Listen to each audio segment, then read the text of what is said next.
Assessment for learning policy in the school must state clearly that they are committed to involving students themselves.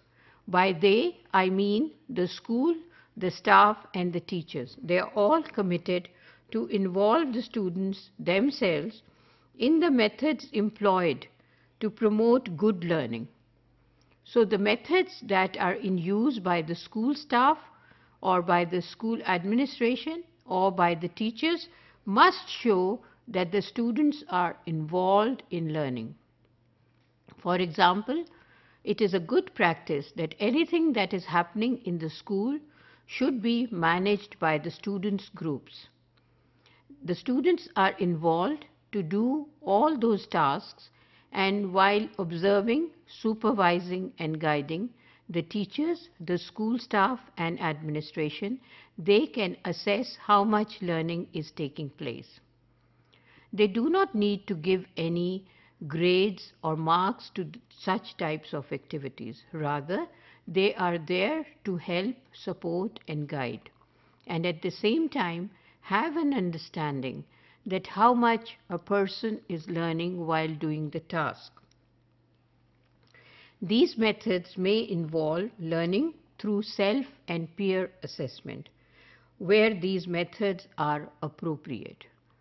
So, assessment for learning can also take place by self-assessment.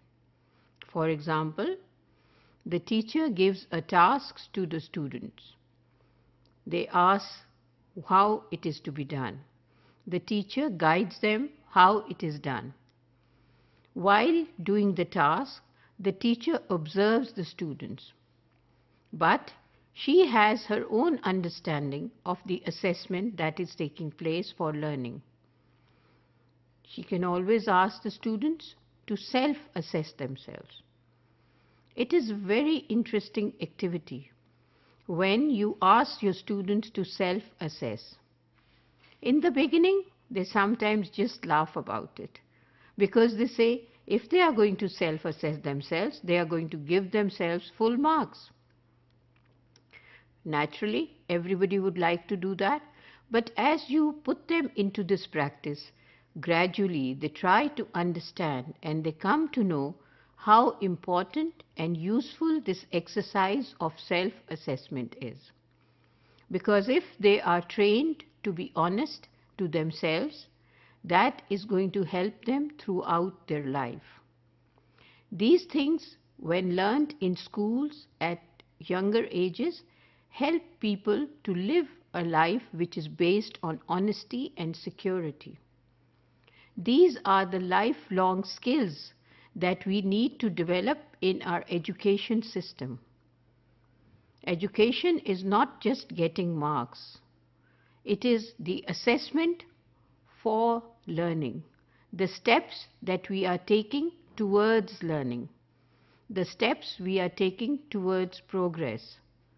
So the best thing in that would be that we self-assess ourselves.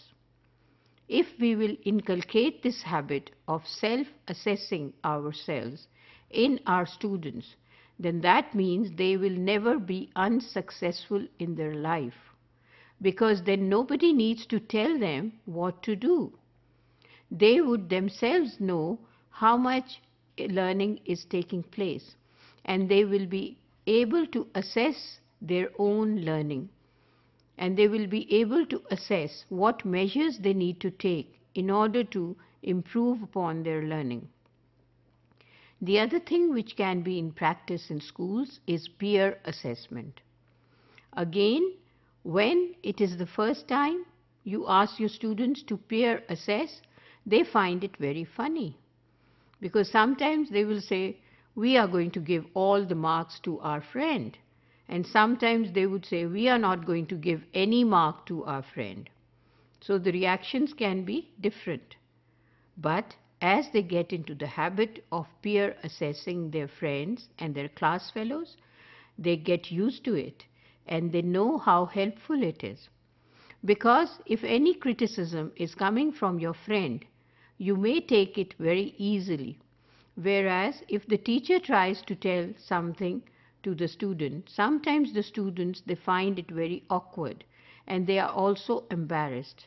So peer assessment is another tool which the schools can put in place in order to assess for learning.